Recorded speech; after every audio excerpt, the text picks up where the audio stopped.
বোর্ডে কতগুলো অঙ্ক লেখা আছে যে প্লাসে মান দেওয়া আছে মাইনাসে মান দেওয়া আছে 4ab এর মান বের করতে বলছে। আমরা জানি যে 4ab সমান কি প্লাসের মানের স্কয়ার বিয়োগ মাইনাসের মানের স্কয়ার।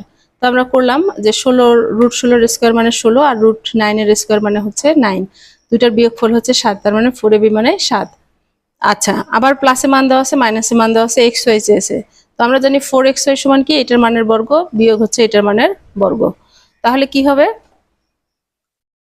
এই দুইটা মানের বর্গ দুইটার এর বর্গ এবং এর বর্গের বিয়োগফলকে যদি আমরা 4 দিয়ে ভাগ করি তাহলে xy এর মান পাবো। তো এই দুইটার বর্গের বিয়োগফল হচ্ছে 140, তাকে 4 দিয়ে ভাগ করলাম 35 আনসার। আবার একই অবস্থা প্লাসে মান দেওয়া আছে মাইনাসে মান দেওয়া আছে 8xy চেয়েছে। তো 8xy কে আমরা লিখতে পারি 2 × 4xy। 4xy সমান কত? 4xy সমান এটার বর্গ বিয়োগ এটার বর্গ। তো এই দুইটার বর্গের বিয়োগফল হচ্ছে 7, তাকে 2 দিয়ে গুণ করলে এটার মান 8xy এর মান বের হয়ে গেল। একই অবস্থা প্লাসে মান দেওয়া আছে মাইনাসে মান দেওয়া আছে pq চেয়েছে। আমরা 4pq সমান জানি যে এটার বর্গ বিয়োগ এটার বর্গ।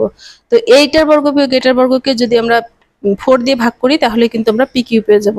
তো একই অবস্থা করলাম √3 এর বর্গ √2 এর বর্গ 3 - 2, তাকে 4 দিয়ে ভাগ করলাম, তার মানে 1/4 হচ্ছে 4 নম্বরের আনসার।